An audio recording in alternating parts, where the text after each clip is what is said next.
My name's Jessa, and I'm a therapist at Pyramid Psychology. Most of my work is with children, teens, and young adults, but this particular video is for the parents. What I'd like to talk about today is something called the emotional bank account. And basically what this refers to is just conceptualizing your relationship with your child, your teen, in terms of a bank. So that is looking at the withdrawals and the deposits in the relationship.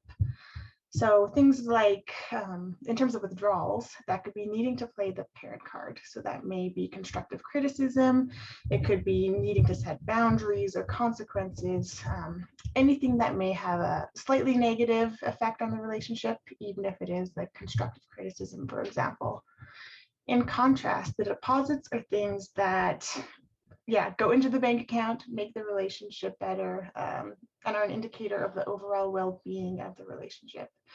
So in terms of deposit, it really just comes down to connection, and it's just intentionally taking time to connect with your child, your teen. So that may be being interested in their hobbies, in their interests, in their friends, in school. It could be doing an enjoyable activity together, or even sharing an inside joke, for example. At the end of the day, it's just being present with your child, no judgment, and just genuine, authentic connection. So in terms of the relationship, like when the bank account is in the red or there's more withdrawals than deposits, that's when there can be a lot more friction or tension in the relationship. So when you do need to pull that parent card or, set reasonable boundaries or expectations as a parent, it can be a lot more difficult to get your point across or to explain to your child if the relationship has a lot more withdrawals than deposits.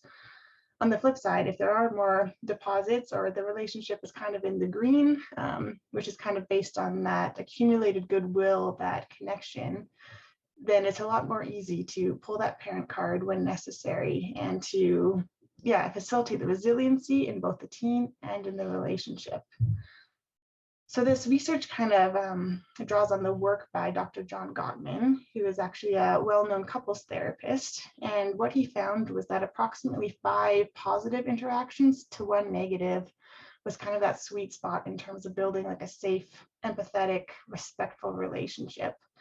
While his work was mostly with couples, it also does apply to any relationship that's important, right? So it's just building up the positive things, noticing when someone's improving or trying their best, giving genuine compliments, seeking genuine connection, and from the safe base, then it becomes a lot easier to hear the constructive criticism or a lot easier to do things that a teen may not want to do, for example.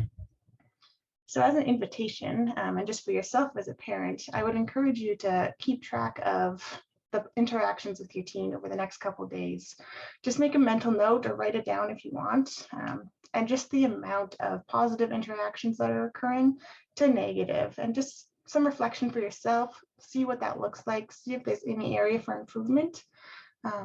And from that base, you can even try to implement more points of connection, or instead of criticizing your kid for doing a mistake again, maybe seek genuine connection instead, or focus on some of their strengths or the reasons you may be proud of them. So I hope this video was helpful. Again, this is called the emotional bank account. Feel free to Google it if you ever want to learn more about it. We also have more information on our website, which is www.pyramidpsychology.com. From there, there's a lot of resources and tips and tools, both for parents and for teens, as well as a great blog. So feel free to check it out. And as part of that website, there's also upcoming information about therapy, about coaching or the Happiness Pill program, and also upcoming workshops. Thank you for your time.